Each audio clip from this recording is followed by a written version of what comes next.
Thanks for joining us today for Mount Juliet Monday. We'll record this, post it on our website, and if you see a link, I hope that each of you will share this with your friends.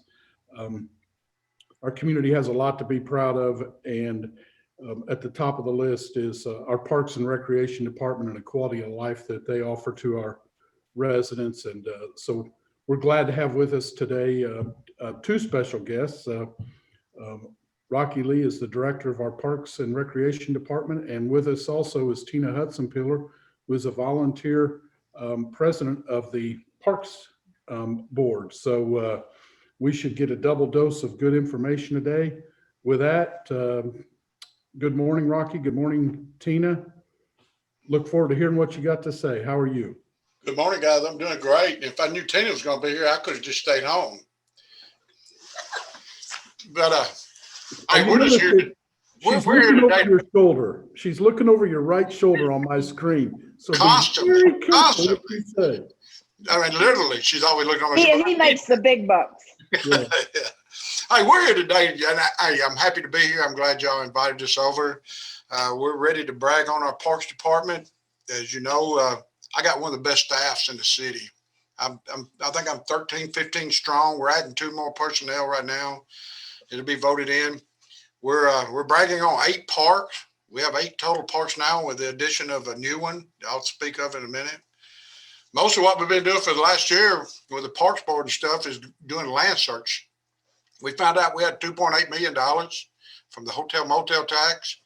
We got excited. Tina and I and Carolyn were all, we were doing little events and raising $5, $50, and $20. And we were up to about $1,200, and we were getting ecstatic about that to put that on land. And then all of a sudden I talked to Dana Heyer, the finance director, and said, Rocky, y'all got some money you need to spend. I said, well, how much we got? $15,000, $20,000, and it come out $2.8 million on the hotel motel tax. So when I told that to Tina and Carolyn and them, I mean, they went crazy. So we've been the last year of just out looking for land and just put it out there like, guys, we've been actually literally calling people. I'll look on GIS, and if it's a big enough tract, I'd call them and say, hey, I see you got 50 acres. You're interested in selling. And we did a couple of those. A couple of those backfired on us. If y'all been paying attention, you've kind of seen. But right now, I'd like to go over the parks we do have. I don't know how familiar you are with our Parks Department. I know I talked to you, Mark, a couple of years ago, and you came over, and we had some new things here at Charlie Daniels that you weren't quite aware of. And yep. We brought on pickleball. We've got a new tot park. We've redone the playground outside, Planet Playground. Pickleball's really taking off for us. We've got 2 courts inside, 2 courts outside, and they're screaming for more. But just to go over the parks we have right now, we have Charlie Daniels Park, 26 acres, which you're all aware of.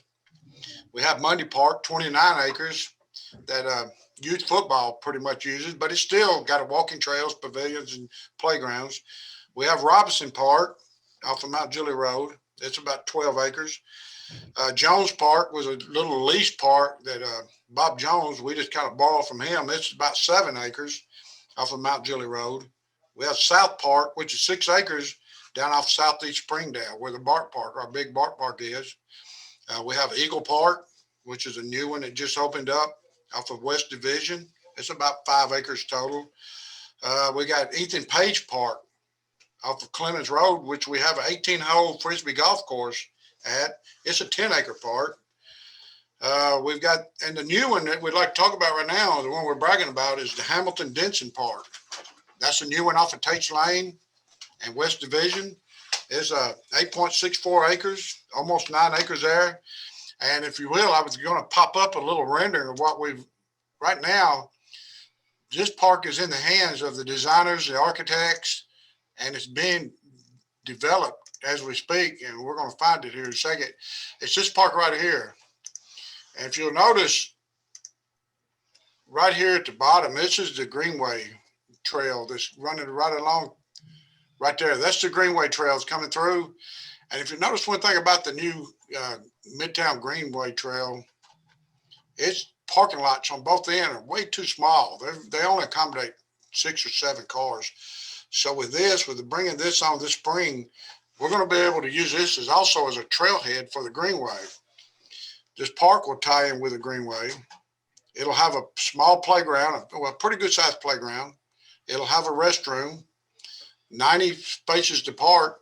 And as you can see, it'll have one of the biggest things we've been needing in the parks is practice facilities. We've pretty well taken care of the needs, the playing needs, but practice facilities is the number one thing that we've really been getting a call for because the kids would sign up and there was no fields to practice on. So this is going to address that. And if you'll see right here, this will address 12 practice facility fields. And that's basically what they're going to be is practice fields that for a nominal fee, a coach can come in and rent one of these fields for an hour or two and run his little team, whether it be softball, baseball, football, not basketball, but soccer, anything like that. You can come out and have a little kickball tournament or something, if you will. But this will address a big need for us, the Huntington Denson Park. And that's this one right here. This is a 9-acre. Hey, Rocky, for those that may not know, will you help get them orientated to where Tate Lane, Division Street, and the parking lot of Victory Baptist? Right above it right here is Victory Baptist Church. This is Tate Lane off of West Division. It's about, about a mile, half a mile down from Mount Juliet Road on West Division. And it's just right next to Victory Baptist. And Victory Baptist is going to be some great neighbors. We've spoken with them. They're tickled to death we're going to be there.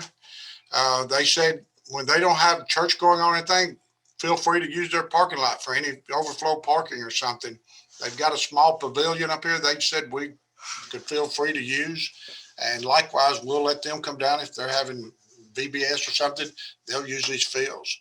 So this one is really basically in the center of town, which will be a big asset to everybody in the city. Thank you. Yes, sir. And then we have purchased this one. This was 8.64 acres. We just bought it for $430,000. And like I said, right now it's with the designers. And as soon as we get designs back, the architects get through and the engineers get through, we're going to put it out for bid and hopefully it'll be open in the spring. Okay, moving on. This is another one right here. This is Grace Park that's coming online. There's been a couple of hiccups on this in the last board meeting. It'll be up for final vote next meeting.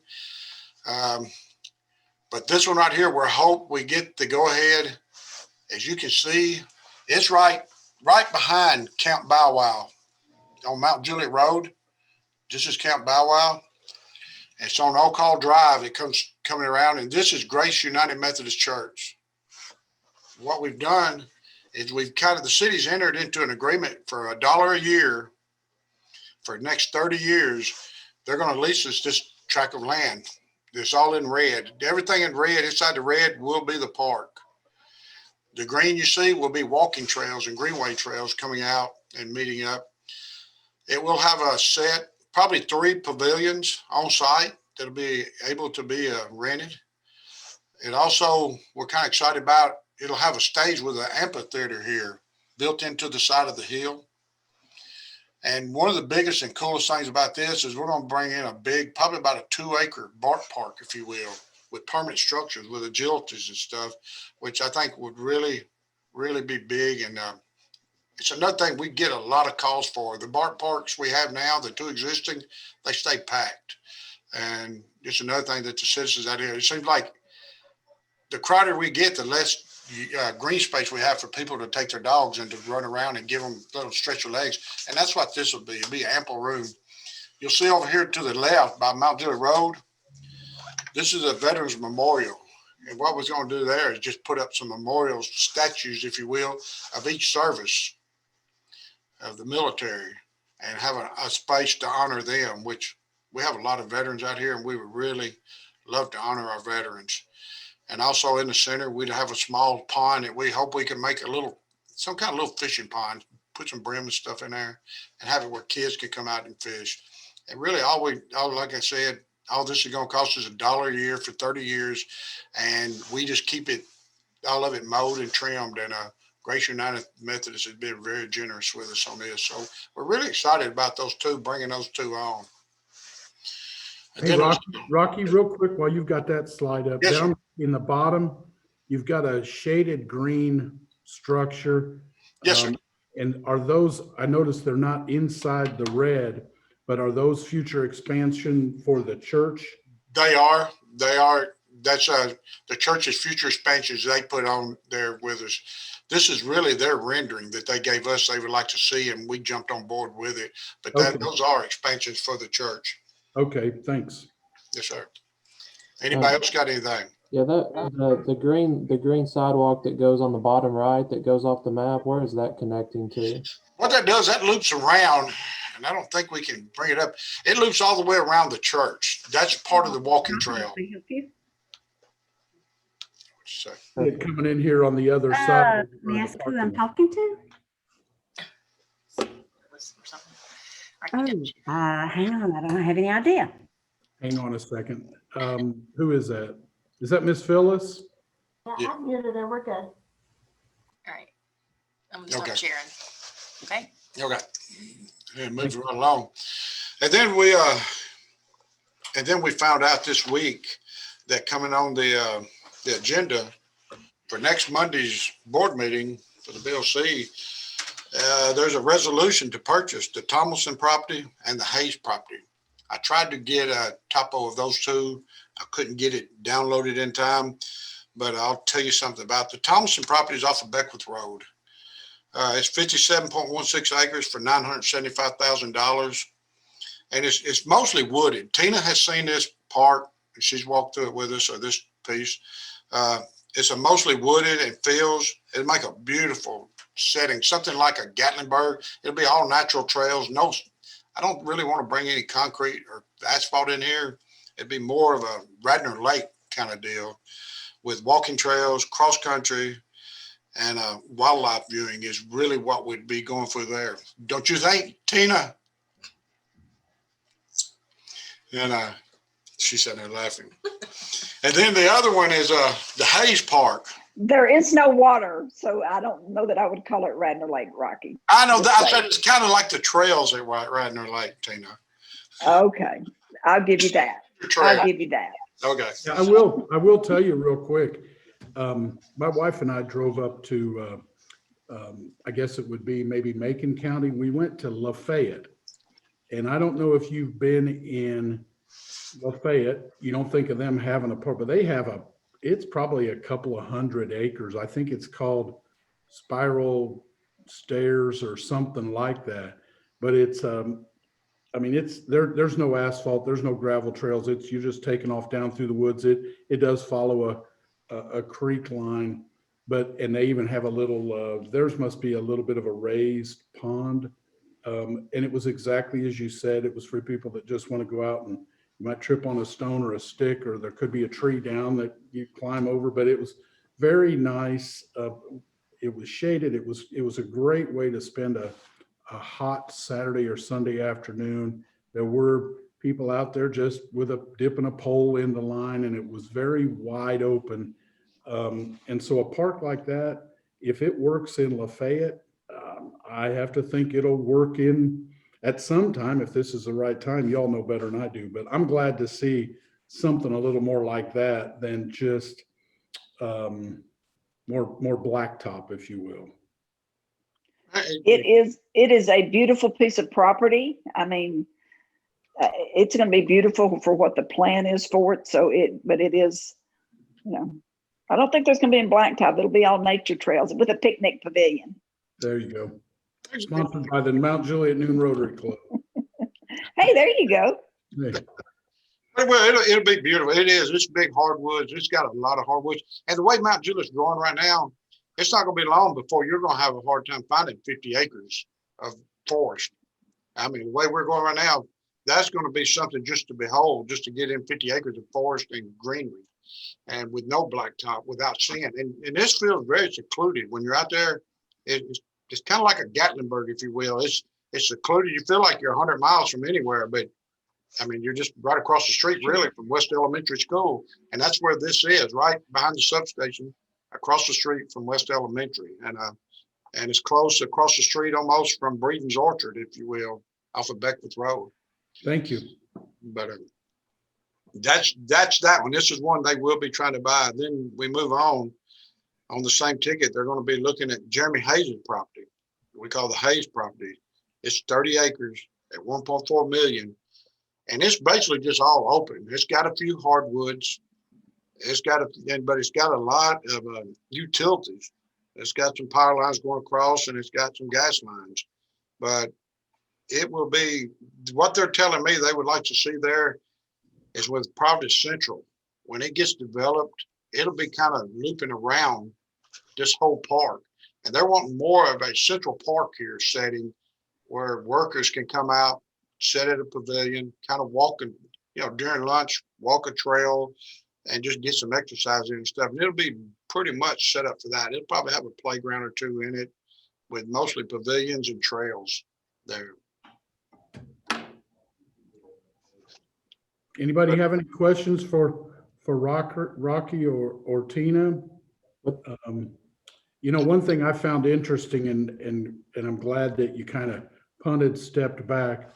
The park board has taken a lot of these, if I understand it right, and really trying to identify what it is that we want, what is it that we don't have, how do we best get what we need without necessarily just going out and finding the cheapest, biggest piece of property and crossing our fingers. Exactly. The definition, that's one thing we ran into, the definition of parkland. And it changes with everyone that you talk to. If it's a young couple with small children and you ask them what they're looking for, what they thinking the park would look like, it'd be all ball fields. If you look somebody, and I think the median age in Mount Juliet now is about 38, 39. So now when you start looking at that, you look somebody Tina's age, elderly, you would get you start looking more for green spaces and small walkers and stuff like that, So, but that was one of the dilemmas we had too, was when we were looking for parkland. What do you call a park, or what are you really looking for? Are you looking for ball fields, or are you looking? And I think we've really met most of our need for the kids' ball fields. We do need to meet it on practice fields, but we've got a good relationship with Little League for the softball, baseball. We've got a great relationship with youth football out at Monday. We just turned over 12 acres to Wilson United to address the soccer leagues. And WWBA just called me the other day. They're telling me if I could find them 5 acres, they'd be willing to build a gym to house basketball, which is something we're looking at and we're taking very serious. If we could find them 5 acres for WWBA, we'd be pretty much addressing most of the children's needs here. And the only thing that was really left was really practice facilities.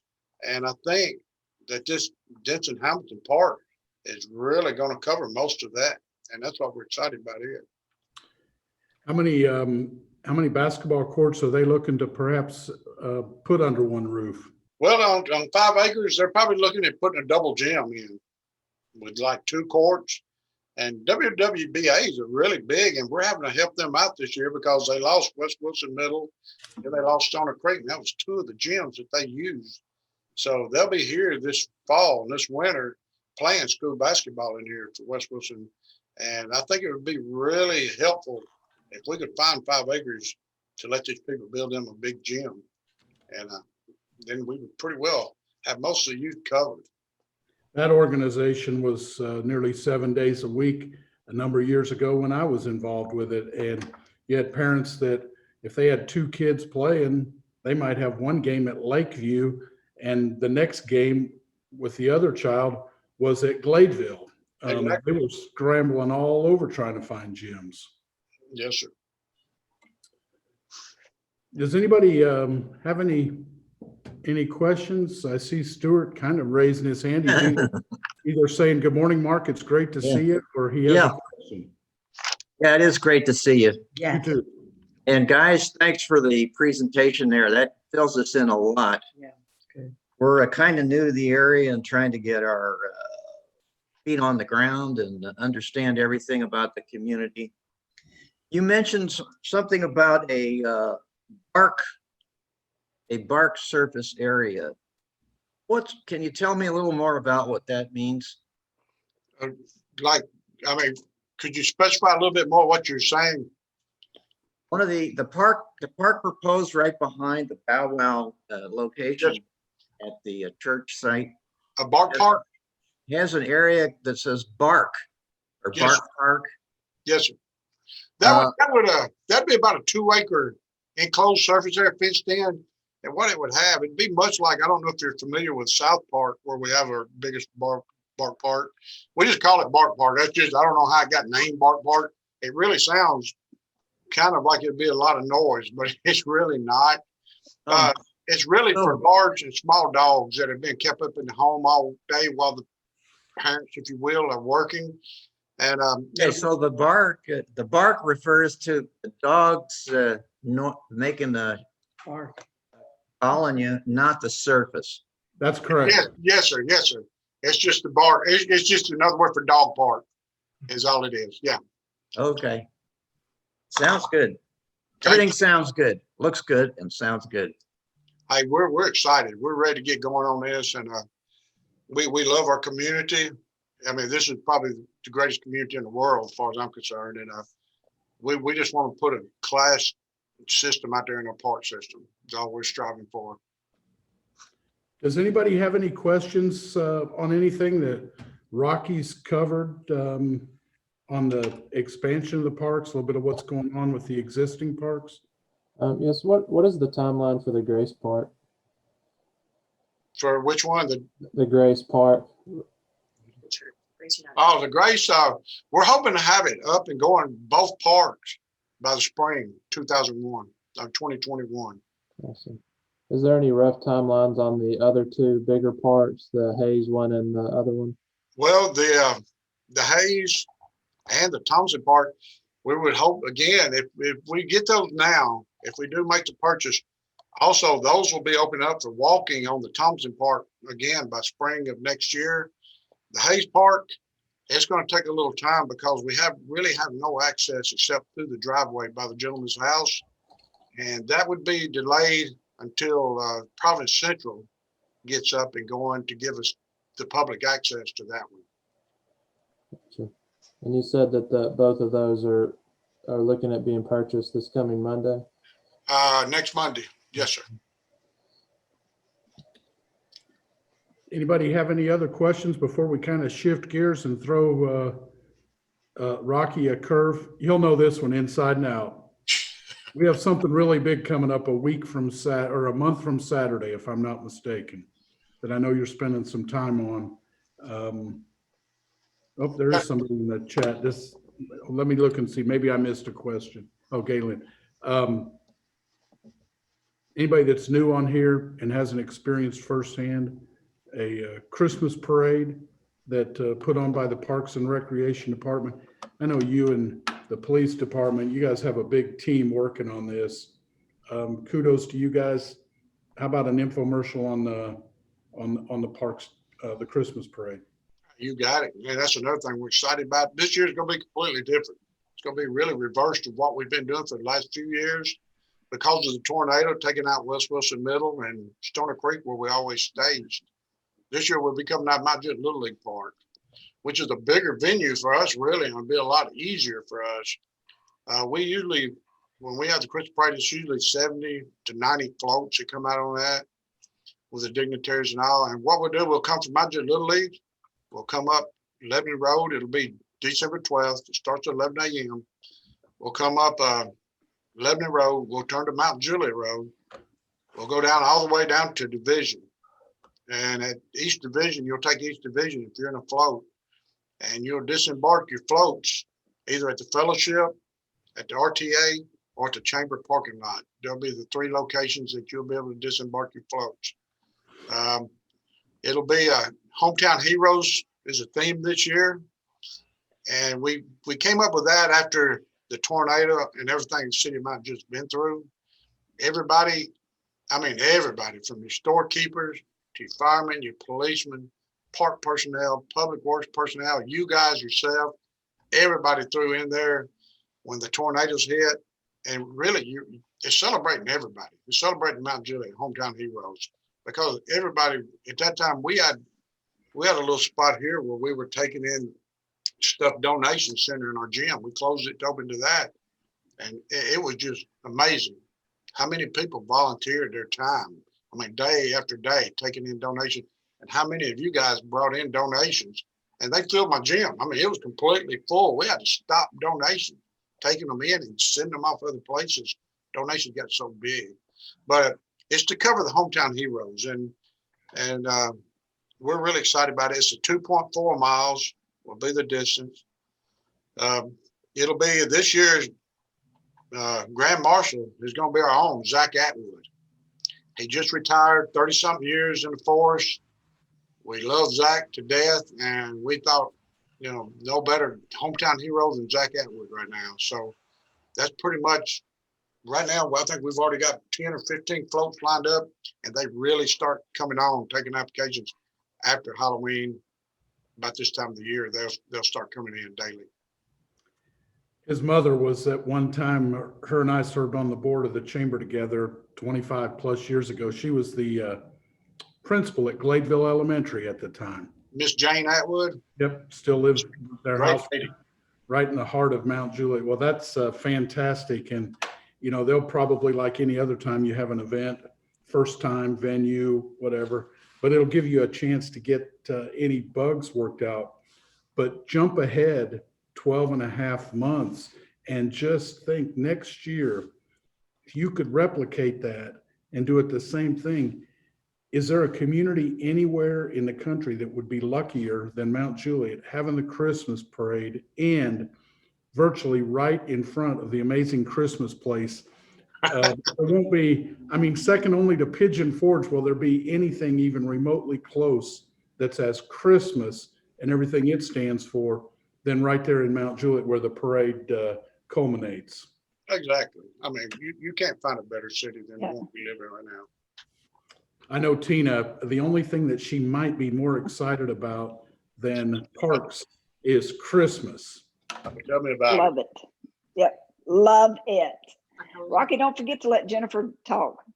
Oh, no, it's Hey, Tina. Anna, but I just want to take this time before I step off and give it to Jennifer. We're tickled to death. Tina just signed on as the chair for the Parks Board, and I'm telling you, this lady, I know y'all know she is a firecracker, and she has really put a boost in us, and we're tickled to death to have her. She keeps me straight. She keeps us all straight, but she's a great lady. I love Tina to death, and I wouldn't take nothing for her. But right now, I'm going to turn it over to my events coordinator, Jennifer Diekman, and she'll go over a few of the events or stuff we got coming up. Thank you, guys. Thank you, Rocky. Yes, sir.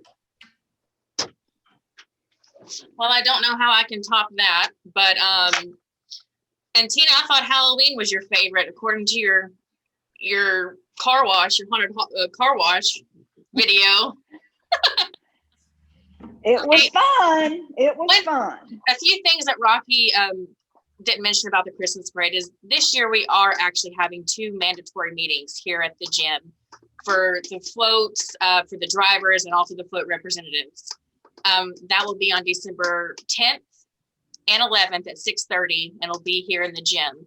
You have to be there if you want to participate. You'll get a wristband and everything. So that is mandatory. Now, a few things. Some of our programs that we have going on here is called Camp Gladiator. It is a full body workout. It's a 4-week fitness program that has cardio and strength. And Miss Michelle Wall, she is the instructor, the trainer, and she is just awesome. That is fairly new. I would say it's about a month or 2 new. Even during COVID, we were still taking on new programs. We also have Jazzercise, which is an aerobics. I don't know if any of you guys are into that, but she's here Monday, Wednesdays, and Fridays at 8:15 in the mornings. We have yoga, Pilates, Zumba Gold, cardio drumming, and that's just a few right now. During COVID and everything, we've had to kind of shut down the facility a little bit and keep it at minimum attendance. So that's a little bit of the programs, and we're trying to get our summer camps and everything back on, hopefully for the 2021 year. Now, as far as the events, majority of our events for this year has been canceled, except for the Christmas parade. Our Halloween in the park was supposed to be the 24th. However, with COVID and everything, and the amount of attendance that we usually have for that event, had to be canceled. So we're hoping that 2021 we can bring it back and it'll be a big smash. So now, right now, we are trying to have the daddy-daughter dance in February. Of course, the virus is still in the back of our mind and everything, but we should have tickets go on sale the first Friday in January. And a couple of things we haven't had in years past is Easter in the park. I know a lot of churches has kind of taken that over, but now we're going to try and see if we can take that over again. I know last year, because there wasn't, we usually had Connect Church, who they took over the park and had the Easter Bunny and everything. But now this year, we're going to see if we can do that as well. Our community yard sales, we're going to have 2. We're trying to schedule it with the Providence in April over there at Monday Memorial Park. And also the spring yard sale the same day as the mile-long yard sale in Watertown. And then we're going to have a few, it's called MJ Craft and Vendor Fair, where they turn the whole center into unique crafts, wood shop stuff, everything where you can come and, you know, great Christmas shopping and stuff. However, that's going to have to schedule for next year. Let's see. In August, we're trying to see if we can do a kids expo and like a health and fitness fair. It's going to be all in the gym. But really, one of the few that we want to see if we can get on is actually a lady. Her name is Shannon. She is trying to get on a Southern Fried Food Truck Festival in June, as well as an Apple Festival in October here at Charlie Daniels Park. So that's just a few things that we have going on that we're going to see if we can kind of get back into the routine of things and then pick up some new events. So I don't know if there's any questions that y'all have for me or for Boss Man here. Is there any truth to the fact that Rocky, that he named it the Gladiator event, named after me, that he was going to call it the event? It's very possible. I mean, I wondered about that. So. Yeah, he's one of a kind. I tell you, I wouldn't want to work for anyone else. Hey, well, thank you for all of the work that you guys do. And yes. Correct me if I'm wrong. I know there could have been some shifting around, but doesn't the Parks and Recreation Department also oversee the cleaning efforts and the litter pickup and the trash removal along Mount Juliet Road and Lebanon Road? That is part of, we have staff there too. It's also City Beautiful as well. So, okay. Yeah. Well, I know that I see some familiar faces on the golf cart, and I'm sure that Kenny's got everybody in the city cross-trained, but yes. To whatever degree you all are involved in that, thank you on behalf of everybody, property owner, business owners, customers, residents up and down our major thoroughfares. So, yes, Stuart. I have a question for Jennifer Dickman. Yes. What is your title? I'm events coordinator. Oh, okay. I should have figured that out. It all looks great. It all sounds great. Well, we're trying, and we're trying to think of new events too. We just can't wait for this virus to get out of here so we can kind of open our doors back up. Everybody else too. So you guys, you all have a tremendous reputation. We owe you a lot. Thank you so much. The ladies that are out there, the guys taking care of the grounds. Many of us had the opportunity to see firsthand just how beautiful you have everything kept at Charlie Daniels Park as we were voting. The facility, y'all do so much with so little and have for so long. So thank you very much. That's what we're here for. Anybody have any questions or props or anything for Jennifer, Rocky, Tina, anybody on the Parks and Recreation team? If not, we'll once again send our appreciation to you and everybody. Thank you very much. We look forward to a great Christmas parade. Our plan is to have the folks from the Amazing Christmas Place give us an update at our November monthly luncheon. Everybody just gets more excited by the day with what's going on over there. So big day going on tomorrow at your place with the voting. Yeah. If you haven't already voted, please go out and vote. tomorrow. And with that, we will end. Once again, thank you, everybody, and have a blessed week. You too. Bye. Bye.